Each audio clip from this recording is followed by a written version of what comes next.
gentlemen, this is a dog and pony show tonight. He's not going to lay out anything that improves the lives of Minnesotans, but he fills the space. And I think the thing I learned is we have to go into every space, because what was clear is not enough Americans believe that we as Democrats, or Vice President Harris and myself, were on their side, and we are. Our policies are popular, but that didn't resonate. And he's going to come out there tonight, and he's going to get cheers from a bunch of lapdogs that'll kiss his boots. Der Gouverneur von Minnesota, Tim Walz, betrat die Bühne.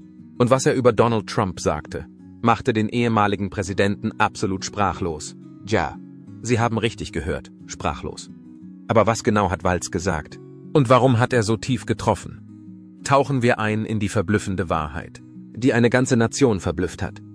He negotiated the damn trade deal with them. If trade is so bad with Canada, he was the guy who signed the deal.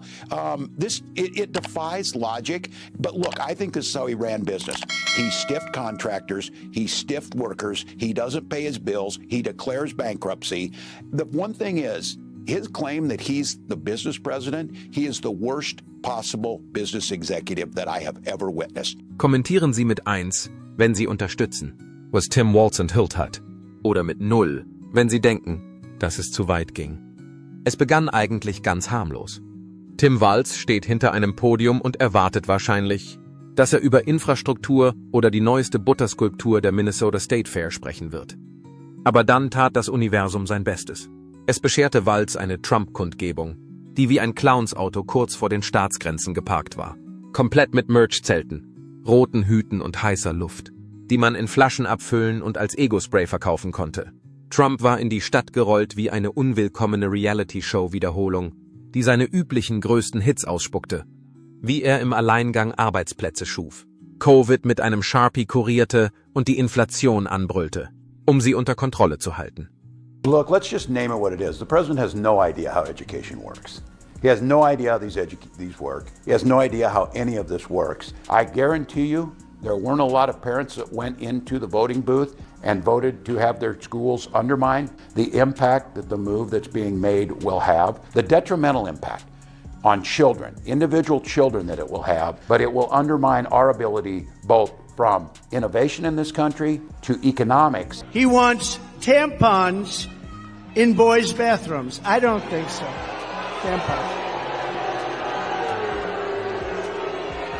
But they've never held a private sector job in their entire professional careers, and it's no wonder they're both socialists. They're actually beyond socialists. I think they skipped over socialists. Walz ist nicht gerade für seine theatralischen Fähigkeiten bekannt. Er ist kein Typ, der normalerweise Schläge austeilt, weder verbal noch anderweitig. Aber an diesem Tag hat etwas nicht gestimmt. Vielleicht lag es an der Art und Weise, wie Trump die Probleme des Mittleren Westens wie eine schlechte Stand-up-Nummer herunterspielte. Vielleicht war es die anhaltende Frustration darüber, dass Fehlinformationen über seinen Staat hereinbrechen, wie ein politischer Waschbär über ein Müllcontainerbuffet. Was auch immer es war, Walz hat nicht einfach reagiert. Er brach aus. Und zwar nicht in einer wütenden, rotgesichtigen, mit dem Finger zeigenden Weise. These guys are just weird. That's who they are. So it isn't much else. Don't give them the power. Don't lift these guys up like they're sometimes the heroes. Everybody in this room knows, I know it as a teacher, a bully has no self-confidence. A bully has no strength. They have nothing. This whack job, you know, he said, we're weird. That JD and I are weird. I think we're extremely normal people. Like you, exactly like. He's weird.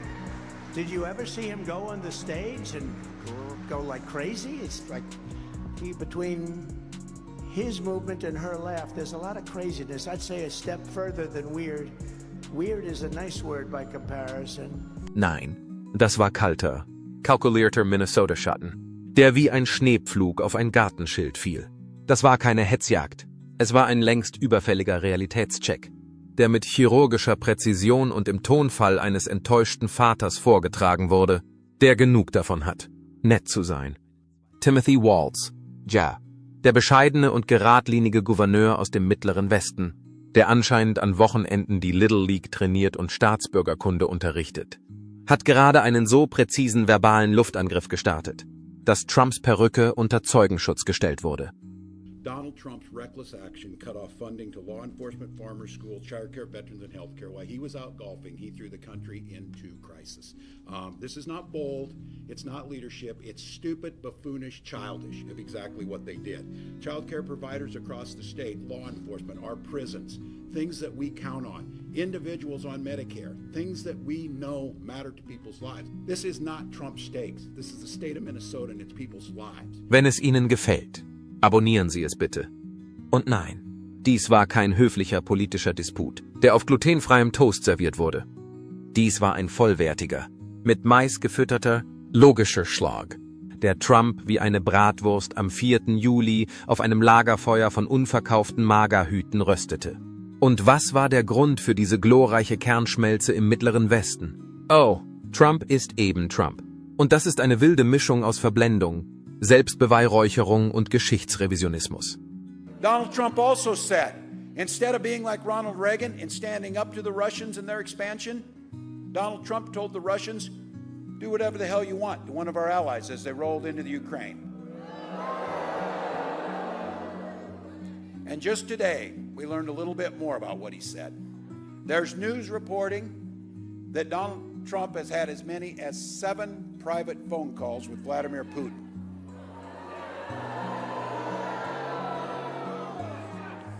I can guarantee you that Kamala Harris and I do not have dictators on speed dial. So. Trump besaß die Unverfrorenheit, in Minnesota, einem Bundesstaat, der durch seine Politik wiederholt geschädigt wurde, aufzutreten und so zu tun, als sei er die Wiedergeburt von Paul Bunyan. Aber statt Bäume zu fällen, fällte er nur Fakten, Budgets und gelegentlich ein Stückchen Würde. Das ist unbegreiflich. Doch dieses Mal hat jemand in Karo die Fassung verloren.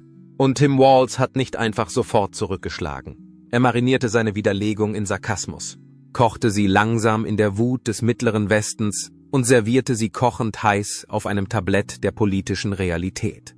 Er hat all diese Dinge getan. Aus dem einfachen Grund, dass, seien wir ehrlich, jemand es sagen musste.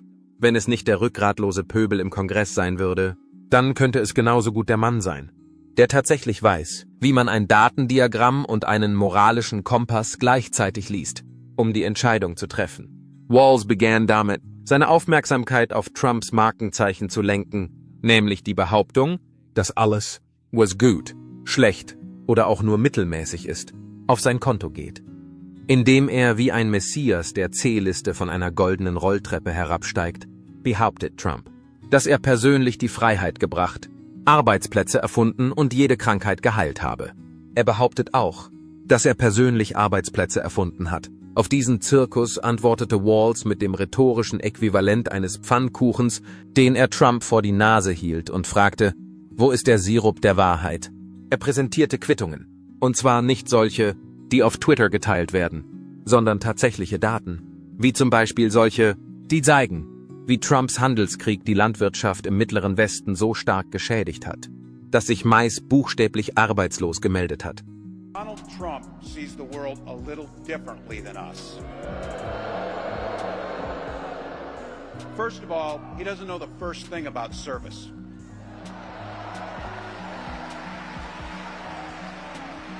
He doesn't have time for it because he's too busy serving himself.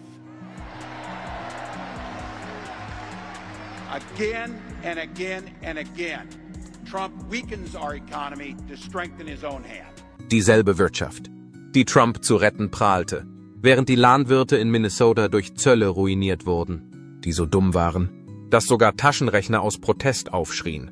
Das war wirtschaftlicher Vandalismus mit einer Portion Ops, mein Fehler, unterschrieben mit Sharpie. Und Walz hat es ohne zu zögern als das bezeichnet, was es war. Doch was ist mit Trumps katastrophalen Auswirkungen auf die Wirtschaft? In seiner Erinnerung erinnerte Walz daran, dass dies nur das erste Kapitel dieses politischen Horrorromans war. Er wurde an die Art und Weise erinnert, wie die föderale Führung den Staaten in ihrer schwierigsten Zeit aus dem Weg gegangen war, ähnlich wie ein Tinder-Date mit einem Überlegenheitskomplex. Als die Demonstrationen gegen George Floyd in Minneapolis ausbrachen, sandte Trump keine Botschaft des Mitgefühls oder der Einigkeit. Er sendete Tweets, als ob er einen Wutanfall live bloggen würde.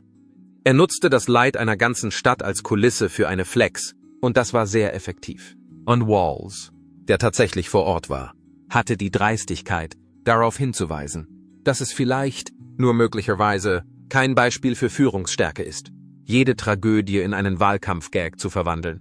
Mit anderen Worten, es ist Narzissmus, verpackt in Wahn, rot und weiß. Tim Walz is now saying about Trump supporters, and forgive me, I'm just reading a quote from Tim Walz, I think I could kick most of their ass. Oh boy, he'd be in trouble. Is there any way to know? Well, he's a loser. You know, I mean, the guy's a loser. He lost an election. He played a part. You know, usually a vice president doesn't play a part, they say. I think Tim played a part. I think he was so bad that he hurt her. Als nächstes kam das Stück des Widerstands, auch bekannt als Kulturkampf, zum Vorschein. Trump, das strategische Genie schlechthin, kehrte nach Minnesota mit der Idee zurück, dass er seinen üblichen Feuersturm wieder entfachen könnte, indem er mit dem Wort Verbrechen herumfuchtelte wie ein kleines Kind, das gerade ein neues Wort gelernt hatte. Doch Walz glaubte ihm nicht. Er hat dieses Narrativ, das Angst einflößen sollte, in die Realität zurückgedrängt, aus der es entstanden ist. Es gab nur eine Sache, die während Trumps Amtszeit schneller zunahm als die Kriminalitätsstatistiken. Und das war die Zahl der Verschwörungstheorien und unbezahlten Rechnungen. Es bedarf einer Führung, nicht eines wandelnden Feuerwerks von Fehlentscheidungen und eines Patriotismus, der von anderen Ländern übernommen wurde. Einen Backstage-Pass zur Realität erhielt Trump von Walz, als er mit der Energie eines abgehalfterten Rockstars in der Stadt ankam, der versuchte, die Hits zu spielen. Inmitten echter Krisen sollten wir über das bemerkenswerte Verschwinden von Präsident Trump sprechen. Sobald die Dinge schief liefen, waren sofort alle anderen dafür verantwortlich. Als ob sie Ivankas Hautpflegegeheimnisse gestohlen hätten, wurden Gouverneure beschuldigt, Ärzte ignoriert, Wissenschaftler zum Schweigen gebracht und Fakten aus dem Fenster geworfen. Während dieser Zeit hielt Trump täglich Pressekonferenzen ab, in denen er die Realität wie eine tägliche Seifenoper neu darstellte. Wohingegen Walz, oh, tut mir leid. Er hatte die Dreistigkeit, da es zu bemerken, und schlimmer noch, er sagte es laut, vor einem Mikrofon, in der Öffentlichkeit. Er behauptet, diese Zölle seien notwendig, um das verarbeitende Gewerbe in den Vereinigten Staaten wiederzubeleben und den amerikanischen Arbeitnehmern zu helfen, die in Bundesstaaten wie Minnesota auf der Strecke geblieben sind. Die UAW ist auf seiner Seite und unterstützt ihn. These tariffs are needed to bring American manufacturing back and to help American workers left behind in places like Minnesota. He has support from the UAW. The UAW called his auto tariffs, quote, a long overdue shift away from a harmful economic framework that has devastated the working class. It signals a return to policies that prioritize the workers who build this country rather than the greed of ruthless corporations, unquote. I have to say, that sounds a lot like language you would use. What do you say to the UAW? Yes. It is what I would use. And here's the thing that the Democrats have to figure out. Donald Trump's language around this, he's not wrong that we've had manufacturing gutted. He's not wrong that we saw an outshoring. People of my generation were told, you know, there aren't going to be any manufacturing jobs, so you need to go to college and rack up student loan debt. The problem is Donald Trump's solution to this is not the solution. Now, UAW is right. Certain tariffs, if they're on to steel or if they're targeted correctly, do make a difference. That's not what we're dealing with here. Außerdem läuft im Hintergrund eine Playlist mit Liedern über Rache. Doch was Trumps orangefarbene Schaltkreise wirklich zum Glühen brachte, war Walz' Einsatz der Vernunft, um etwas zu tun, was undenkbar war. Vernunft ist Trumps Kryptonit, wie man unschwer erkennen kann. Walz legte sachlich dar, dass die Amtszeit des ehemaligen Präsidenten nicht nur chaotisch war. Das hatte eine zersetzende Wirkung. Die Fähigkeit, in vollständigen Sätzen zu sprechen, gehörte offenbar zu den Dingen, die er zerstört hat. Ebenso wie Vertrauen und Institutionen. Für Trump waren die Vereinigten Staaten von Amerika ein Ort, an dem die Empathie ausgelöscht und das Ego zum nationalen Maskottchen erhoben wurde. Seine Stellvertreter stürmten in die Talkshows wie eine Rumba mit Red Bull-Antrieb und beschwerten sich, dass der arme Donald wieder einmal nicht respektiert worden sei. Sie taten dies mit der schnellstmöglichen Geschwindigkeit. Das liegt vor allem daran, dass in der Welt von Trump Verantwortung zu übernehmen gleichbedeutend damit ist, angegriffen zu werden. Walz hingegen schien einfach nur in die Kamera zu starren, als wolle er sagen, Gott segne dich, und schleppte sich dann mit der Präzision eines mittleren Westens weiter. Doch nicht nur die Lautstärke machte Walz' Takedown so brillant, es war die Atmosphäre. Es war nicht so, dass er bereit war, zu kämpfen. Er präsentierte Fakten, die so prägnant waren, dass sie die Berichterstattung von Fox News durchbrechen konnten. Die Heuchelei eines Mannes, der in einem buchstäblichen Goldturm lebt, während er vorgibt, ein Arbeiter zu sein, wurde ihm von ihm vor Augen geführt. Der gespielte Patriotismus eines Mannes, der mehr Einberufungen vermieden hat als ein Studienanfänger unter dem Einfluss von Adderall, wurde von ihm lächerlich gemacht. Außerdem hat er gelacht.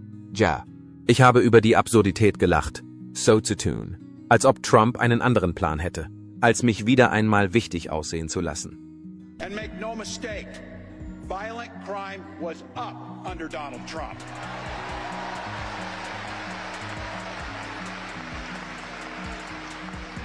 That's not even counting the crimes he committed. Dies war nicht nur eine bloße politische Darbietung.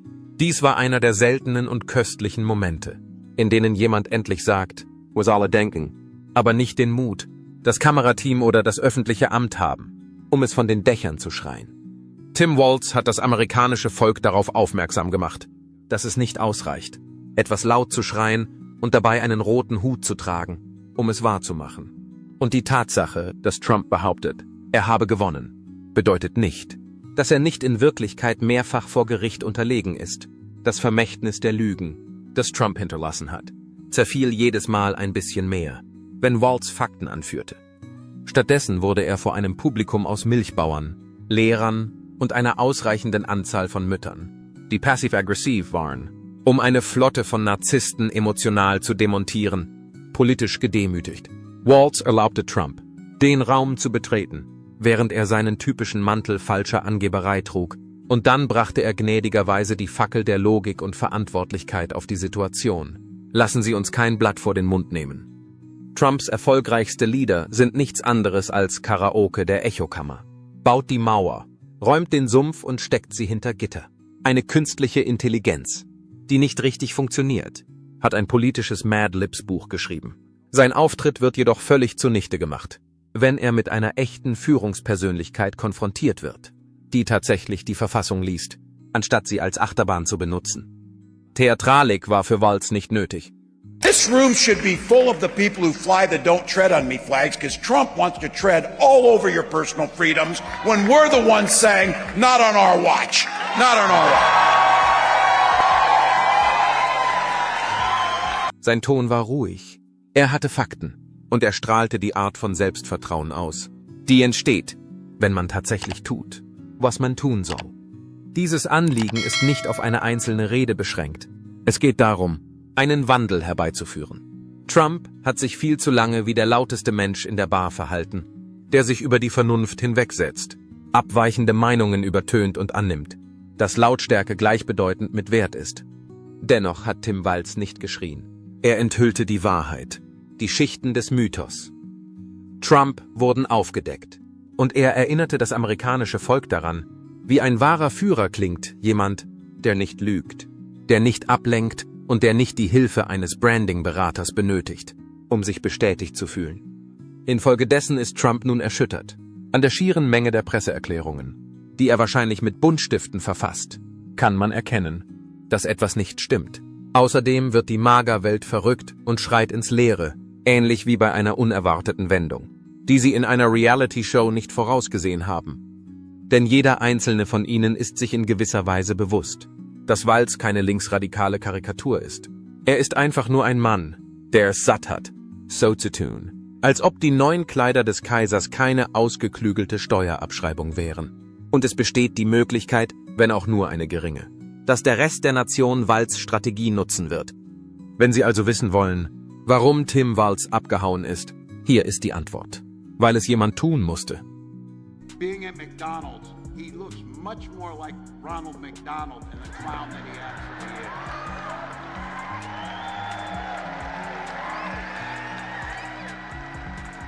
Tell me you don't see this one coming from a mile away.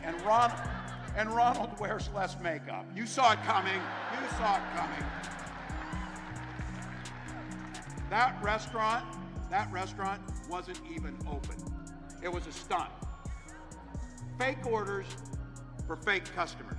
Es war an der Zeit, dass jemand aufhörte, so zu tun, als sei Donald Trump nur ein weiterer exzentrischer Politiker, und anfing, ihn als das zu bezeichnen, was er wirklich ist.